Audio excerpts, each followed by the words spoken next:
In section 2 of unit 1, we're going to be looking more specifically at domain and range. We introduced the concepts back in the first section. So there's two objectives here today. We're going to look at how you can find domain and range of a function from its graph, and then how you can find domain when all you're given is the equation of the function. First thing I want you to do is, if you haven't done so already, complete the Desmos activity about finding domain and range. That should be linked in Google Classroom. Click on the link, should take you right there. Sign in with your Google account and complete that first. Should take you about 10 to 15 minutes, I would think. And then when you're done with that, I want you to come back to the video here and you can pick up with example 1. Okay?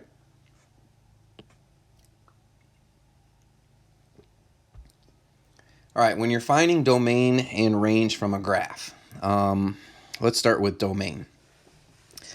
Ask yourself, is there a leftmost point and a rightmost point to the graph of the function? Okay. Reason being, we know domain is defined as the set of all x values that the points on your graph can assume, right? X values control left and right movement in the coordinate plane. Okay, so in the first example here, you have a leftmost point whose x-coordinate is -5, but there is no rightmost point. Okay, that's because on the right end of the curve, the blue curve, it's pointing downward. That also implies that it's moving to the right. It's not completely vertical down there. If it were, then it would not be a function. Okay. So taking all that into account, I can write my domain as any number for x that's greater than or equal to -5. That's the inequality notation. Interval notation would look like this. You need a bracket followed by -5. The bracket means you're including -5 as part of the domain.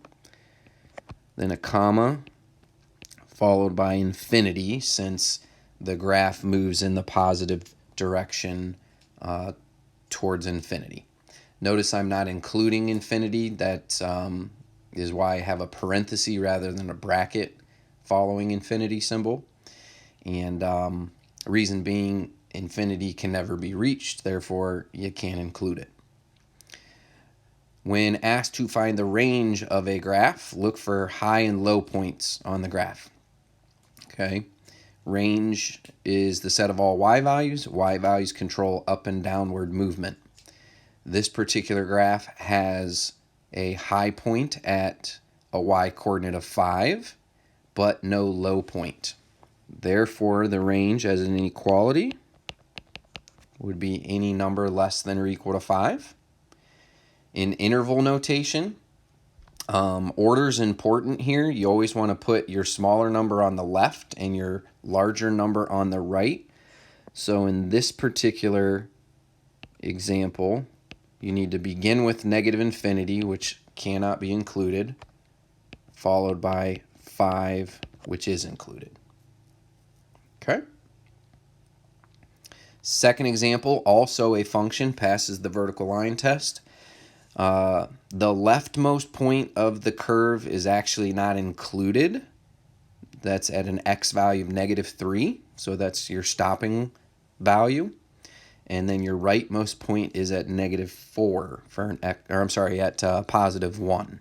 Okay, so the domain would be any number between -3 and +1, including the 1 but not the -3. In interval notation, that would look like this. And for the range, there are two low points that have the same y value at -4, and it appears to be two high points as well, but notice one of them is not included. That shouldn't matter.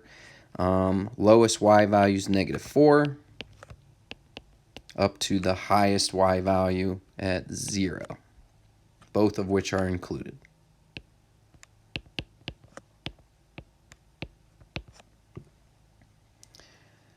Okay.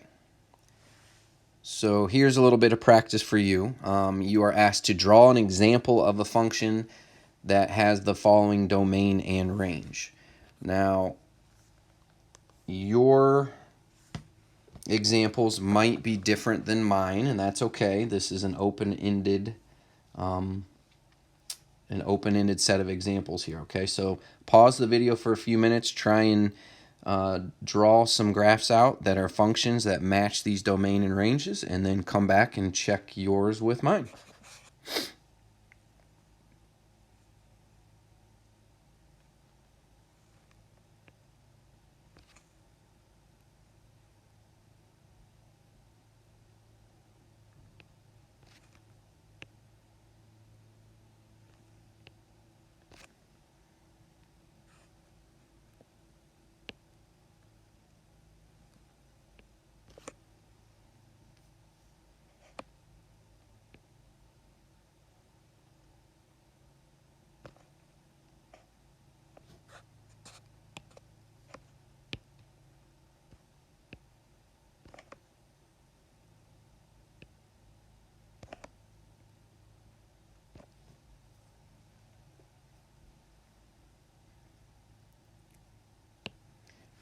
All right, in our second example, we are asked to find the domain only being given the equation of our function.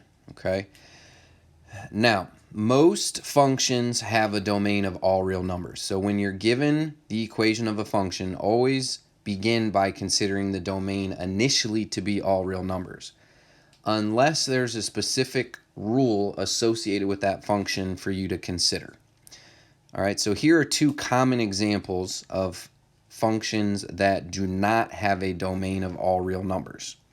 The first is a rational function. That would be a function that has denominator to it. Okay.